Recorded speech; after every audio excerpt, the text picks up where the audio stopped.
하나님의 말씀이 우리가 살아가는 삶으로 일치되어 가기를 소망합니다. 로마서는 총 16장인데요. 1장부터 11장까지는 복음 그 자체에 대해 설명합니다. 그리고 12장부터는 어떻게 삶으로 적용하여 살 것인가 실천에 대해서 말씀합니다. 그래서 지난 로마서 14장에서는 교회를 통해 신앙생활을 실천적으로 해나가는 가운데 로마 교인들이 맞닥뜨리게 된 뜨거운 실천적 이슈, 핫 이슈가 주제였습니다. 같은 교회 교인이었지만 민족적으로는 유대인들도 있었던 반면 헬라인들이나 여러 지역 출신의 이방인들도 있었기 때문에 문화적인 충돌이 있었던 겁니다. 그래서 돼지고기를 먹느냐 마느냐, 주일에 안식일까지도 지켜야 하느냐 마느냐, 그리고 그 갈등에 대한 성경의 결론이 무엇이었습니까? 다소 좀 정확하지 않은 것 같다는 느낌도 들지만 사랑으로 행하라, 이것이었습니다. 그래서 다시 한번 예를 들어 본다면 연애하는 청년들이 교회로 와서 목사님 좀 기준을 정해 주십시오 하면서 교회에서 스킨십은 어디까지 해야 되나요? 해도 되나요? 이런 질문을 한다면 손잡는 것까지다, 팔짱까지다, 이런 지엽적인 기준을 정하는 것이 아니라 큰 원칙을 꼭 생각해 봐라. 사랑으로 행하라. 그래서 서로를 진심으로 사랑하기에 어떻게 해야 상대의 순결을 지켜주면서 함께 좋은 연애 생활을 하면서 복된 결혼에 이를 수 있을까? 그걸 사랑하는 마음으로 한번 생각해 보아라. 그렇게 아껴주고 귀하고 소중하게 대하는 것이 옳지 않겠느냐. 그래서 사랑으로 행해야 한다는 것이 성경이 말씀하시는 기준이다 나누었습니다. 이렇게 14장을 마무리한 뒤에 이제 15장도 교회 이야기로 이어집니다. 1절입니다. 우리 1절 한번 같이 한 목소리로 읽겠습니다. 믿음이 강한 우리는 마땅히 믿음이 약한 자의 약점을 담당하고 자기를 기쁘게 하지 아니할 것이라. 갑자기 믿음의 강자와 약자가 등장합니다. 이게 갑자기 불쑥 튀어나온 말씀이 아닙니다. 14장을 이어서 가는 말씀입니다. 14장에서 다루었던 먹느냐 마느냐 같은 어찌 보면 작은 문제 같은데 왜 성경에 기록될 정도의 문제가 되었을까? 한번 생각해 보면요. 가벼운 문제라고만 볼 수가 없는 것이 이런 작은 문제라고 누가 봐도 작은 문제 같아 보이는데 사람들은 이걸 두고 그렇게 고집을 부리고요. 그래서 갈등이 깊어지고요. 그러다가 교회가 분열에 이르기도 했기 때문입니다. 실제로 그랬던 사례들이 많은 겁니다. 그저 먹고 마시는 작은 문제인 줄로만 알았는데 심각한 문제가 시작되는 도화선이 되기도 했던 겁니다. 어떤 이유에서 그랬을까요? 왜 작아 보이지만 작지 않았던 걸까? 답을 말씀드리자면 이것이 로마 교회 교인들의 마음속으로부터 나왔기 때문입니다. 문제가 농담하듯이 그냥 거론되었을지 모르겠는데 그러다가 사라지지 않고 계속 커져만 갔던 이유는 그 이슈의 이면에는 교인들 마음속에 그 뿌리 깊은 것이 있었기 때문입니다. 그리고 이렇게 작아 보이지만 뿌리가 깊은 교회 안의 갈등은 비단 이 로마 교회뿐만 아니라 오고 오는 세대의 모든 교회와 교인들에게도 벌어질 도전이기 때문에 성경 말씀으로 남겨두신 겁니다. 로마 교회 속으로 한번 상상을 약간 동원해서 들어가 보도록 하겠습니다. 이런 겁니다. 유대인 기독교인들이 있습니다. 이들은 돼지고기를 먹는 게 여간 불편한 게 아닙니다. 다 같이 모여서 이렇게 돼지고기를 먹는데 이걸 왜 먹지? 굳이 이걸 꼭 먹어야 하나? 그러나 로마나 이런 대도시 출신 교인들은 그 돼지고기 금하지도 않으신 건데 그걸 앞에 두고 주저하는 유대인 교인들을 보면서 답답한 겁니다. 자, 이럴 때 어떻게 하면 갈등으로 가고 어떻게 하면 화합으로 갈까요? 이 문제가 본질이 아니라는 것을 생각하면서 이렇게 말하면 됩니다. 그럴 수도 있지. 아니 몇백 년을 안 먹어왔는데 갑자기 먹으라고 하면 되나? 그럴 수도 있지. 한번 옆에 분에게 한번 이렇게 인사해 보겠습니다. 그럴 수도 있지. 그 중요한 문제라고 그럴 수도 있지 제가 언젠가 저보다 한참 한 10살 어린 청년이랑 같이 여행을 둘이 하게 된 일이 있었는데요. 그 친구가 저한테 가르쳐준 말이 이거였습니다. 제가 이 말을 듣고 깜짝 놀란 게 제가 그때 40 정도였을 텐데 40대까지도 그럴 수도 있지라는 말을 해본 적이 없는 것 같더라고요. 근데 그 친구는 말하는 옆에서 이렇게 듣는 즉시 다 그럴 수도 있죠, 목사님. 누구 때문에 막 답답해하면 목사님 그럴 수도 있지 않을까요? 제가 한참 배웠던 기억이 납니다. 그럴 수도 있습니다. 그럴 수도 있습니다. 그런데 그럴 수도 있지가 잘 안 되는 분들이 로마 교회 안에 많았던 겁니다. 집단을 이룰 정도로 많았던 겁니다.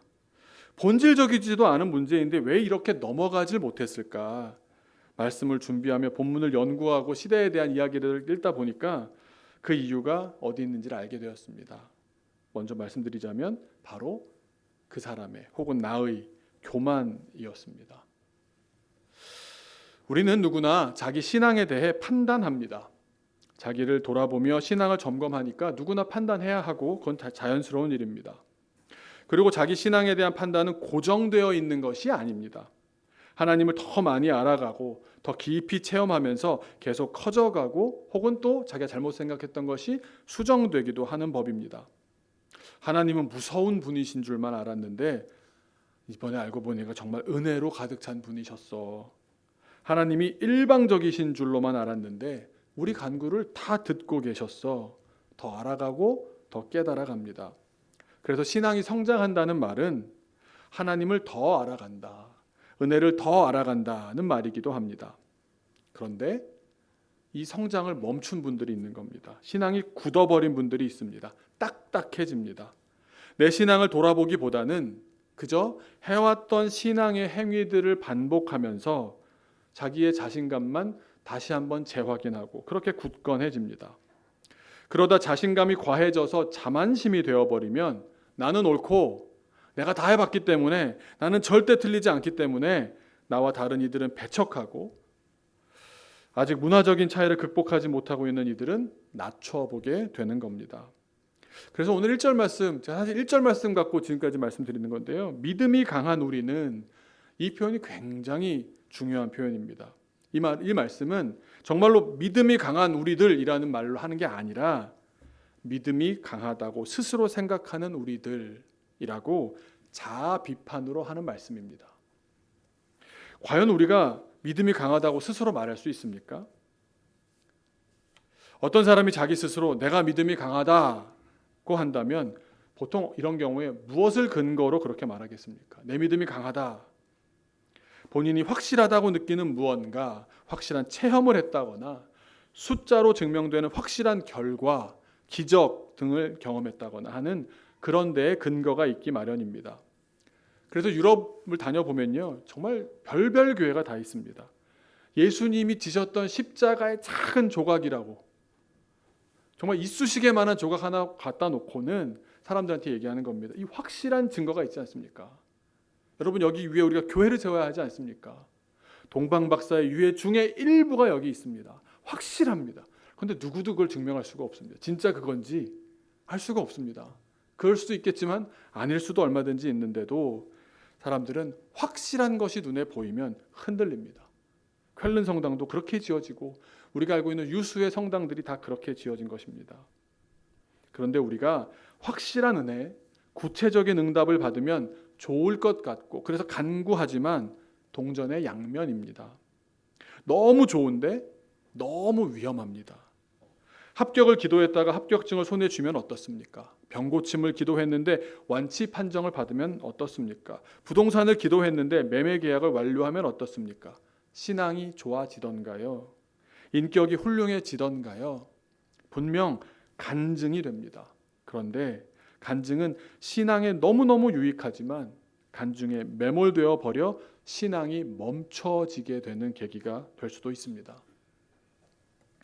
이렇게 신앙이 간증으로 멈춰버린 분들의 특징이 요즘 떠도는 말들을 이렇게 흉내내서 써본다면 입벌나입니다.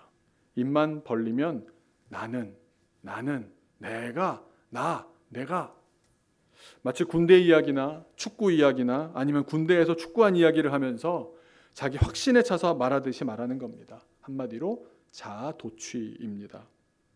다윗이 그랬습니다. 다윗이 왕 위에 올랐습니다. 왕관을 쓰고 왕좌에 오르며 모든 백성은 몸을 조아리며 전하, 극존칭으로 부르게 되었습니다. 확실한 왕이라는 게 확실해졌습니다. 처음엔 나를 부르는 전하라는 말만 들어도 막 몸둘 바를 모르게 얼마나 감사하고 감격하고 그랬겠습니까?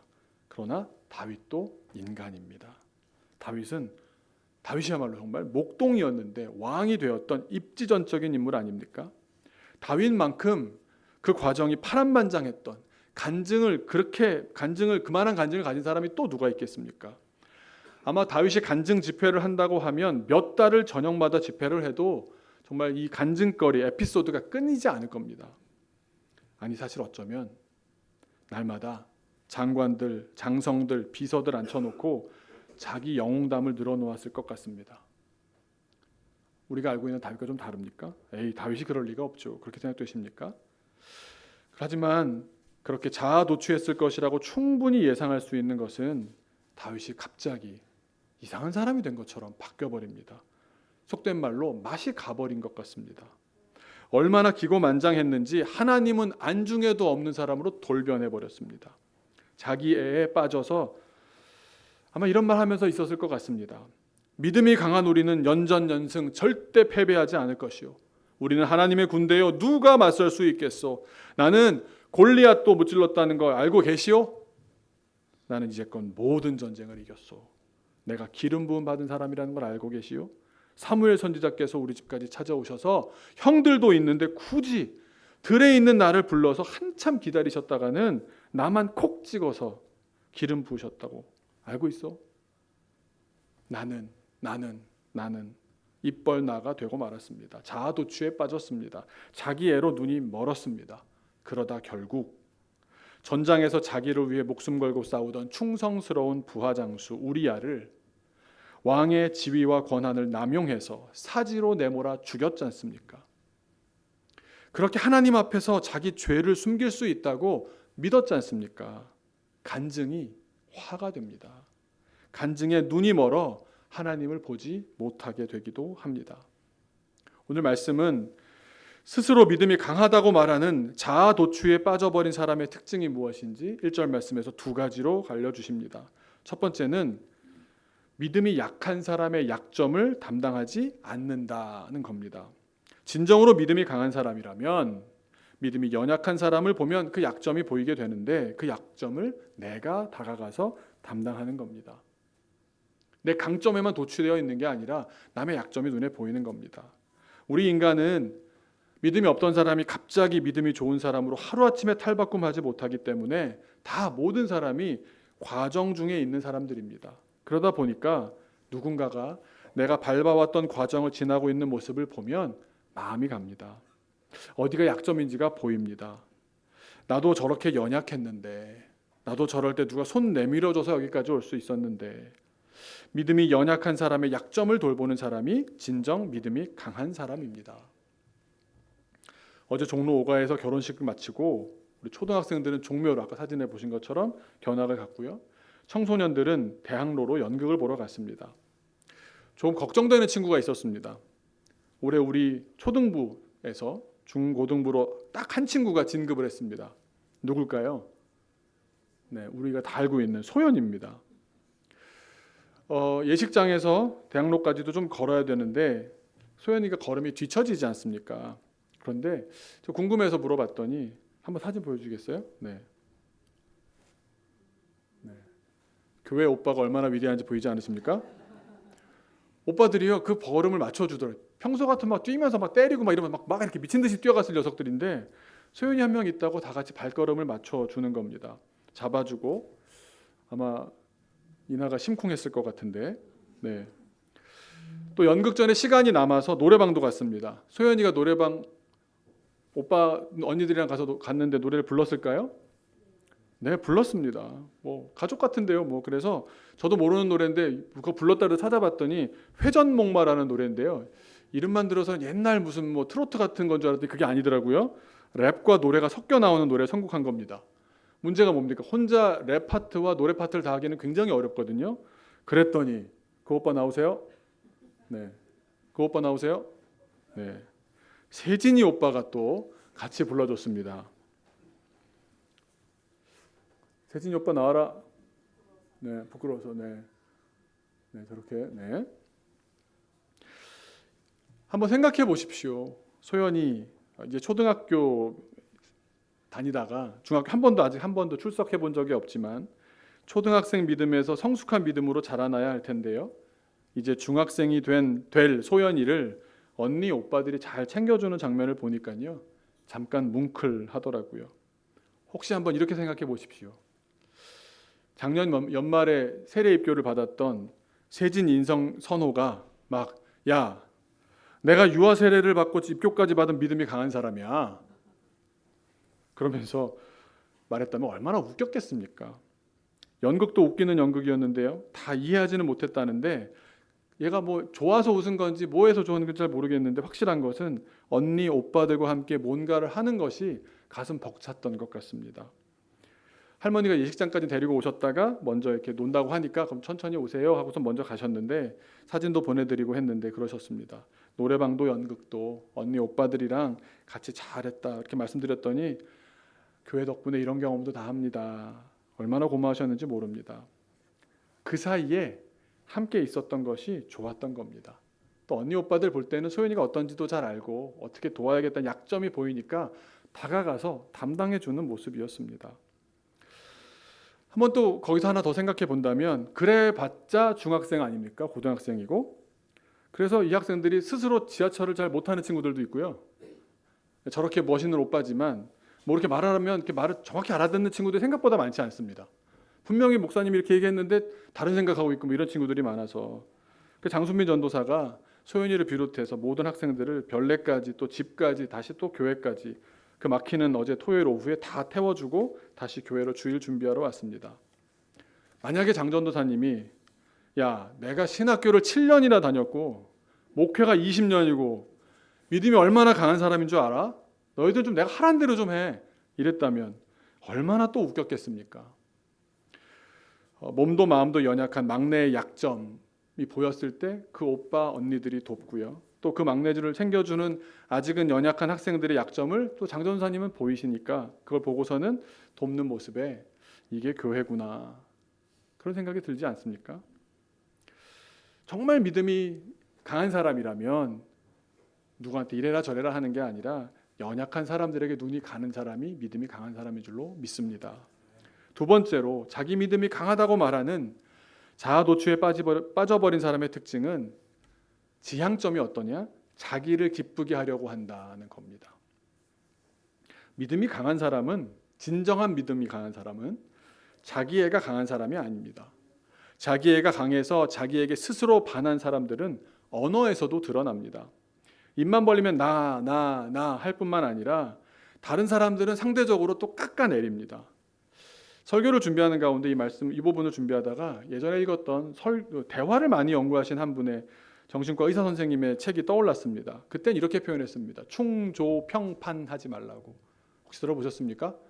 혹시 뭔지 아세요? 충고, 조언, 평가, 판단. 딱 어떤 느낌이 드십니까? 누가 충고하고 누가 조언하고 누가 평가하고 누가 판단을 하죠? 위에 있는 사람이 하는 겁니다. 그러니까 세팅 자체가 내가 너보다 위야 라고 생각하는 사람들의 언어 생활은 충조평판인 겁니다. 그런데 요즘 어느 방송을 보았더니요 6가지 유형으로 더 분화되었더라고요. 4개가 아니라 6개짜리가 있습니다. 요 한번 보십시오. 한번 따라 읽어보시겠습니다. 시작. 판비, 강비, 당합. 이건 뭘까요?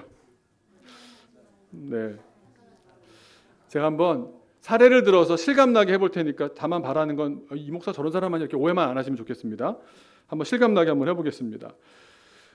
자기에 빠져서 믿음이 약한 사람의 약점을 담당하지는 않으면서 자기만 높이고 자기만 기쁘고자 하는 사람, 그런 교만한 사람의 6가지 말하는 유형. 첫 번째, 야 내가 딱 보니까 문제는 딴 사람이라 네가 문제야. 네 믿음으로 될 것 같아?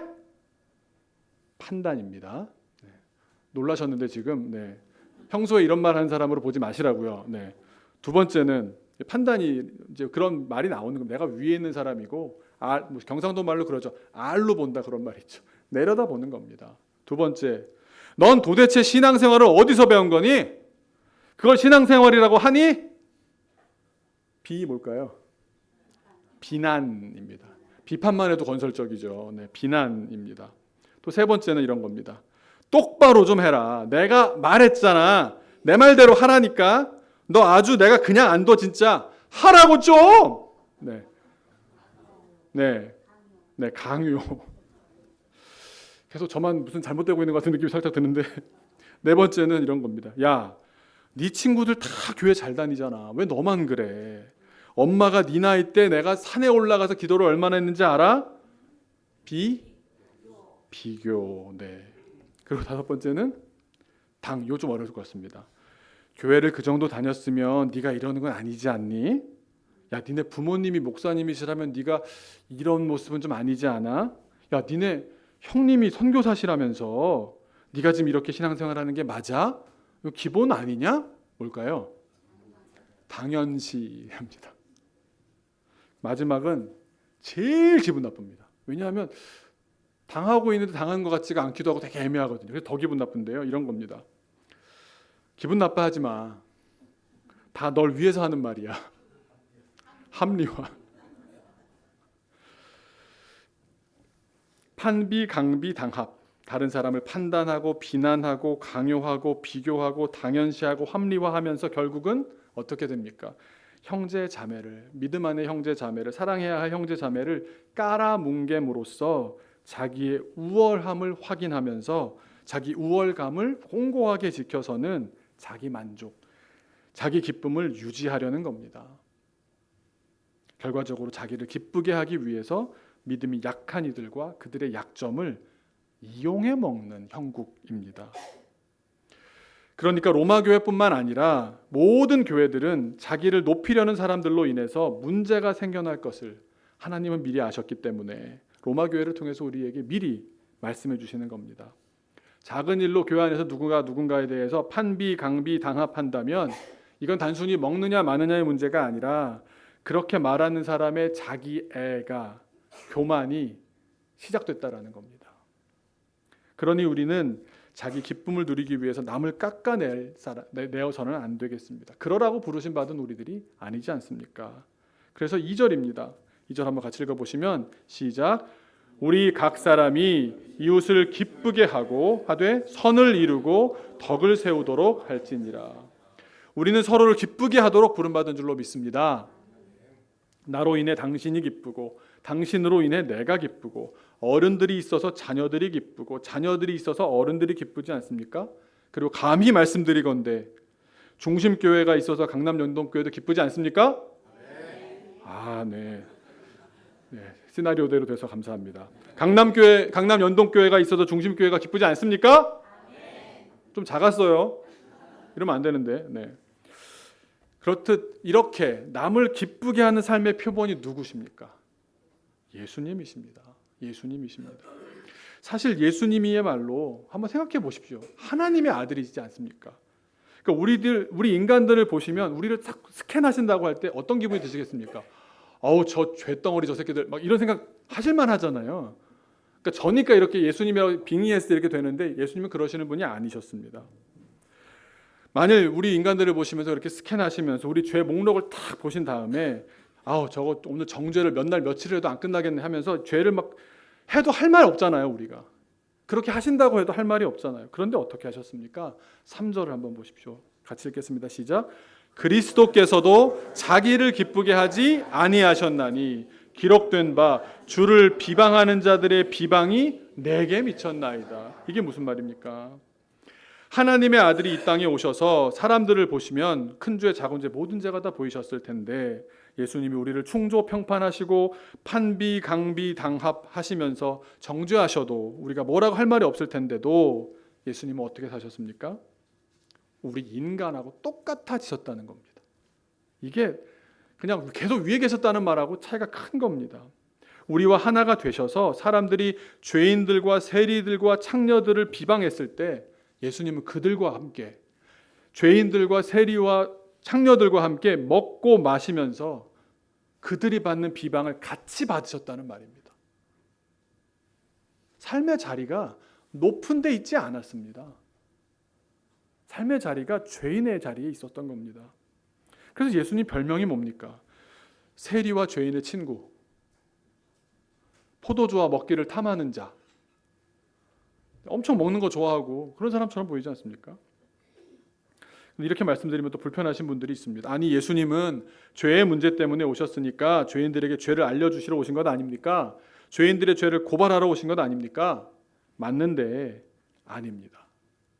무슨 말이냐 하면 예수님은 죄의 문제를 해결하기 위해서 오셨습니다. 맞습니다. 그런데 다른 한편으론 죄로 인해 벌 주러 오신 게 아니라 죄인을 사랑하러 오셨습니다. 그래서 첫 일성이 무엇이었습니까? 회개하라, 천국이 가까웠느니라. 너희 죄 문제가 있어? 죄 문제 큰 거야? 말씀하셨지만 그 다음에 어떻게 하셨습니까? 회개를 선포하신 후에 죄인과 함께 사셨습니다. 죄의 문제를 몇 마디 한다고 따라서 순종해서 해결되는 게 아니기 때문에 죄는 타협하지 않되 삶의 자리는 죄인과 같이 가셨던 겁니다. 4절입니다. 같이 읽겠습니다. 무엇이든지 전에 기록된 바는 우리의 교훈을 위하여 기록된 것이니 우리로 하여금 인내로 또는 성경의 위로로 소망을 가지게 함이니라. 우리가 성경을 읽다 보면 이 두 가지를 늘 마주치게 됩니다. 표현은 다르지만 하나가 인내고요, 다른 하나가 위로입니다.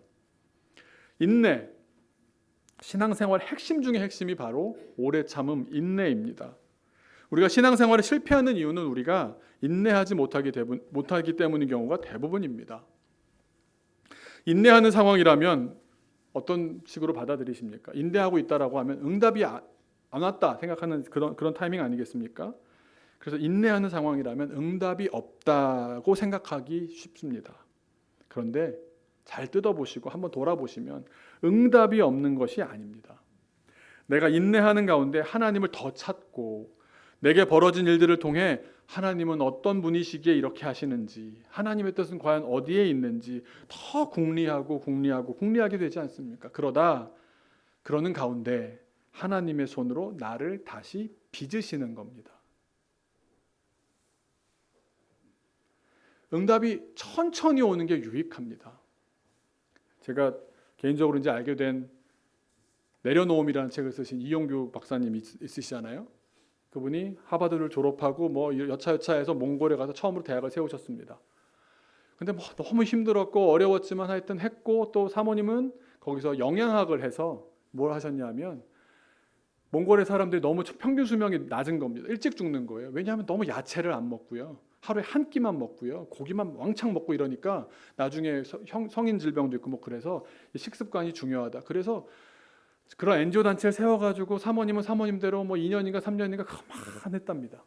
또 목사님대로, 선교사님은 선교사님대로 교회를 학교를 세워가지고 학교를 운영한다고 했답니다. 좋은 열매가 있지는 않았습니다. 눈에 보이는 열매가 있지는 않았습니다. 그래서 마음의 상처가 되기도 해서 그러는 가운데 뭐 우울증이 생기기도 했고 힘든 가운데 이제 인도네시아로 옮겨서 지금 인도네시아에서 굉장히 큰 일이 일어나고 있습니다. 근데 지금 올해 안식년이셔서 어디 가서 말씀 나눈 걸 제가 들었는데 그러시는 겁니다. 안식년 가운데 몽골을 떠나온 지 굉장히 오래됐는데 처음으로 이제 마음이 좀 정리가 돼서 그 자리 가기 힘든 경우 있잖아요. 마음이 어려운 경우 있지 않습니까? 근데 거기 다시 가신 겁니다. 깜짝 놀랐답니다. 그때 뭐 처음 학생이라고 알바했던 그런 NGO 단체에 있었던 친구들이 음식 뭐 어떻게 먹는 게 중요하다라는 걸 가르쳤던 그걸 배우고 같이 홍보 다녔던 그 학생들이 장관급이 돼 있는 거예요. 그리고 전 몽골 학교에 급식이 시작됐습니다.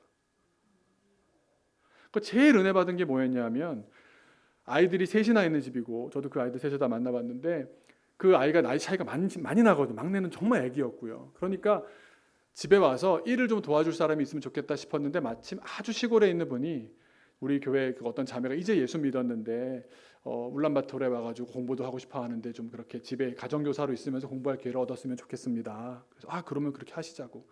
그 자매가 왔고 또 페이를 하면서 서로의 필요를 채워주는 그런 관계였고 자기는 정신이 없이 그냥 살았대요. 근데 이번에 돌아갔더니 그 자매가 사모님이 되어 계신 겁니다. 목사님 사모님이. 그런데 교회를 너무 잘 섬기고요. 너무 훌륭한 인재가 되어 있는 거예요. 그래서 아니 어떻게 그렇게 됐냐고. 우리가 뭐 같이 뭐 가정 예배를 드린 것도 별로 없고 뭐 특별히 내가 한 것도 없는데 심지어 목사님이 그러세요. 그 선교사님 그러세요. 내가 제자라고 생각했던 사람이 아니라고. 그러니까 밥 같이 먹었던 사람이지 학교에서 만났거나 무슨 정부에서 만났거나 이런 사람이 아니라 전혀 신경도 안 쓰던 사람이었어요. 집에 오면 잘 도와줘서 고맙고 그냥 마음만 나눴던 사이인데 그 자매가 이랬대요. 선교사님, 저는 믿음의 가정에서 자라나지 못했습니다. 그런데 선교사님 가정을 보면서 믿음의 가정이 어떠해야 되는지 보았습니다.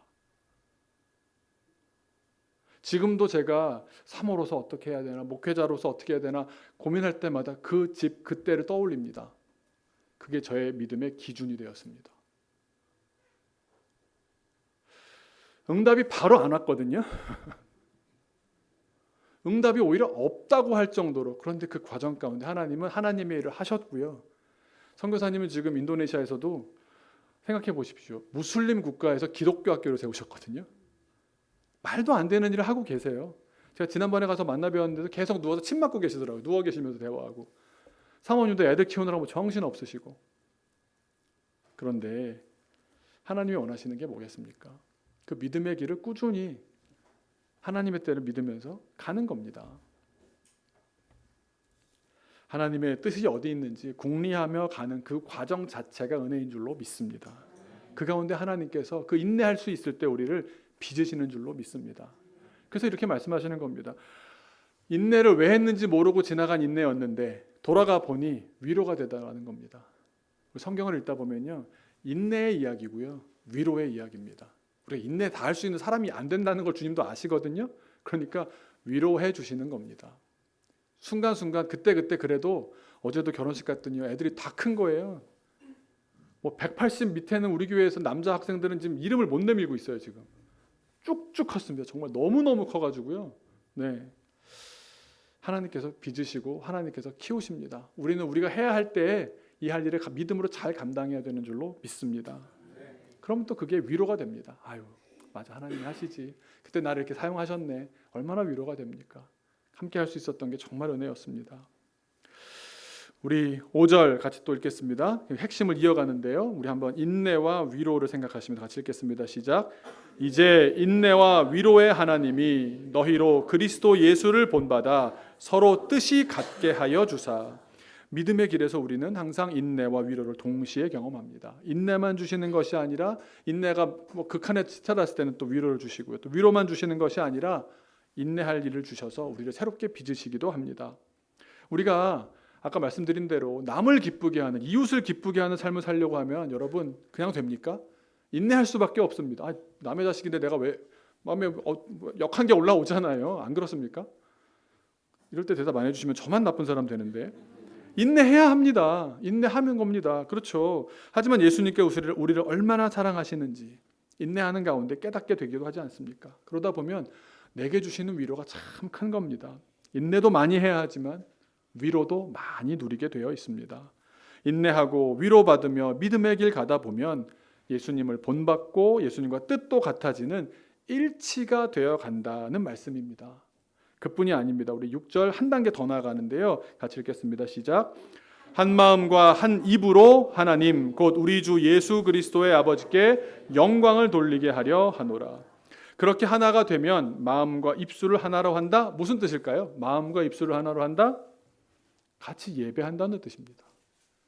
당시 유대인들과 이방인들이 갈등이 심해져 가지고는요, 어떤 경우에는 예배를 따로 드리기까지 했다고 합니다. 핑계는 있었겠죠. 뭐 언어가 좀 이래서요 라고 했지만 사실 속마음은 저 인간들이랑 같이, 돼지고기 먹는 저것들이랑 같이 이렇게 마음이 갈려 있었던 겁니다. 그런데 말씀하시기를 공동 예배에 함께 참여함으로 하나를 이루라. 요즘 온라인 예배 드리는 게 아주 편해졌잖아요. 혼자 있을 때 예배하니까 얼마나 좋습니까? 그런데 사람이 있는데 나오는 것도 스트레스입니다. 그렇죠. 그런데 그렇게 하는 것이 유익하다는 말씀입니다. 그렇게 하나 되는 예배, 이게 중요해요. 하나 되는 예배, 갈라지지 않고 하나 되어 있는 연합된 예배야말로 아버지 하나님께 영광이 되는 예배입니다. 우리가 화합하는 것만큼 아버지께서 기뻐하실 일은 없습니다. 그런데 우리가 어느 기준으로 화합해야 하느냐, 7절에 그 비밀이 담겨 있습니다. 7절 같이 읽겠습니다. 그러므로 그리스도께서 우리를 받아 하나님께 영광을 돌리심과 같이 예수님께서도 너희를 받지 않으셨느냐. 받았다는 걸 이제 받아들였다는 말입니다. 너희들이 지은 죄로 따지면 입이 10개라도 할 말이 있겠느냐. 그러나 예수님께서 너희를 너희 모습 그대로 받으셨으니 너희도 서로 받아주어라. 우리를 받아주신 예수님도 이 땅에서 너희들과 함께, 죄인들 너희들과 함께 하나님께 예배하셨다 말씀하십니다. 그러니까 예수님과 이 죄인인 인간들이 함께 예배했다, 이 연합 보통 일이 아닌 겁니다. 그런데 너희 죄인들끼리는 하나가 못 될 이유가 어디냐? 깨끗하고 선하고 의인이신 예수님과 죄인인 너희들도 연합을 하겠다고 예수님이 내려오셨는데 너희들은 왜 연합하지 못하느냐? 그 말씀입니다. 예수님은 예배를 받으시는 분이시지만 우리 죄인들과 서로 받아주어 한 입과 한 마음으로 예배를 드리셨던 분이기도 하셨습니다. 어떤 사람들을 받았는지 8절에 나옵니다. 같이 읽겠습니다. 내가 말하노니 그리스도께서 하나님의 진실하심을 위하여 할례의 추종자가 되셨으니 이는 조상들에게 주신 약속들을 견고하게 하시고, 할례의 추종자라는 이렇게 말이 좀 어렵게 번역되었는데 이런 겁니다. 할례를 받은 사람의 종이 되셨으니. 할례를 받은 사람이 누굽니까? 유대인입니다.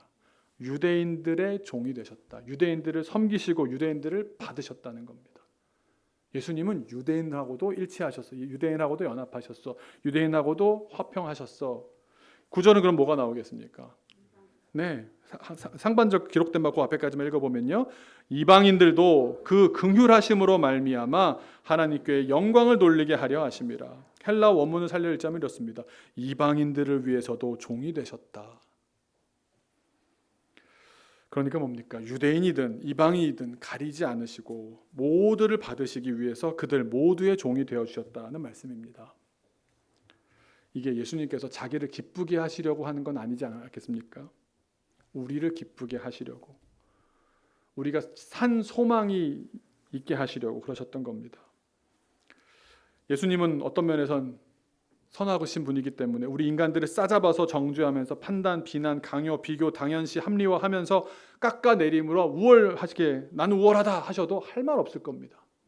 나는 특별하다, 너희라 다르다 하셔도 우리가 뭐라고 말하겠습니까? 그런데 그 예수님이 우리의 종이 되셨습니다. 헬라인이면 헬라인의 종이 되셨고 유대인이면 유대인의 종이 되셨다는 겁니다. 그러면서 하시는 말씀입니다. 내가 그렇게 섬겼으니 이제 너희들 서로 종이 되어 서로 받으라 말씀하십니다. 서로에 대해 종이 되어라. 그래서 9절 하반절, 10절, 11절 내용은 다 시편 찬양입니다. 어떤 찬양이냐 하면 예수님과 우리가 함께 예배하는 그 예배의 찬양입니다. 그래서 이런 하나님이 받으시는 예배의 특징이 뭐가 있겠습니까? 특징, 예배, 찬양, 하나님이 기뻐 받으시는 예배와 찬양의 특징, 연합입니다. 연합. 함께 한화되어 다 같이 열방이 뭡니까? 모든 백성들이, 모든 민족들이라는 말 아닙니까? 9절, 10절, 11절 보시면 다 함께 연합. 저희는 이 두 교회가 함께 예배하는 게 얼마나 귀한 일인지를 이제는 너무 익숙해져서 잘 모르시죠? 왜 그러지? 뭐 이렇게 쳐다보시는데 아주 좋은 반응입니다. 이게 이상하다고 느껴지시고 불편하면은 우리는 연합이 안 되고 있다는 거잖아요. 연합이 되는 게 너무 어려운 일입니다. 이런 세대 가운데 우리 자녀들에게도 연합의 본이 된다라는 게 하나님이 정말 기쁘시게 받으시는 줄로 믿습니다. 그래서 12절은 또 이사야서 말씀을 또 인용해서 또 찬양한 후에 13절 성령 하나님께 의탁하는 겁니다. 같이 한번 마지막 절 한 목소리를 읽겠습니다. 소망의 하나님이 모든 기쁨과 평강을 믿음 안에서 너희에게 충만하게 하사 성령의 능력으로 소망이 넘치게 하시기를 원하노라. 인내와 위로 가운데 소망이 넘치는 데에 이르기를, 우리의 힘으로 능력으로 안 되니까 성령 하나님께 의탁하는 줄로 믿습니다. 이 시간 우리 같이 성령 하나님께 의탁했으면 좋겠습니다. 우리 기도하겠는데요, 서로 받으라 말씀하셨습니다. 하나님이 원하시는 건 서로 받는 겁니다. 치받으라는 얘기가 아니고요, 받아들이라는 말씀입니다. 나의 자녀, 나의 배우자, 나의 부모님, 나의 지인을 이해할 수 없을 때가 많지만 주님 받아들이게 하여 주옵소서. 지금 우리나라도 4분 오열되어 가고 있는데 서로 받아들일 수 있는 나라 되게 하여 주옵소서. 그것을 이끌어낼 수 있는 지도자를 허락하여 주옵소서. 그리고 나와 다른 일을 받아들이게 하옵소서. 잘 못할 것 같은데 예수님 사셨던 그 유대인이고 헬라인이고 다 받아주셨던 예수님도 생각하고 또 성령님께 간구해서 성령님께서 도와주셔서 저는 이 사람은 절대 받아들일 수 없습니다 하는 사람이 있다면 이 시간 마음을 열어주셔서 받아들이게 하여 주옵소서. 그래서 우리가 한 입 한 마음으로 예배하는 자리에까지 이르게 하여 주옵소서. 함께 기도하겠습니다.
예수님을 묵상합니다. 예수님께서 깨끗하신 분이셨지만 우리처럼 더러운 인간들과 함께 눈높이 삶의 자리 맞춰주시고 그곳에서부터 우리와 함께 우리가 받을 비방도 다 받으시면서 우리 죄를 짊어지고 주님 가셨습니다. 주님, 그러면서 예수님께서 이루신 것은 그 죄인들과 예수님 함께 예배하는 것이었고, 이제 우리로 너희들도 그렇게 서로 받아들이고 서로 함께 한 입으로 한 마음으로 예배할 수는 없겠니? 우리에게 부탁하시는 주님의 음성을 듣습니다. 주님, 우리가 그런 주님의 마음을 본받게 하여 주시고, 또한 성령 하나님 도와주셔서 우리가 나와 다른 사람을 포용하고 받아들이고 함께 할 수 있는 은혜를 허락하여 주옵소서. 그렇게 우리의 가슴이 커지는 은혜를 경험하게 하여 주옵소서. 그래서 함께 주님께 한 목소리로 예배하는 귀한 믿음의 예배 공동체가 되게 하여 주옵소서. 예수님의 이름으로 기도하옵나이다. 아멘.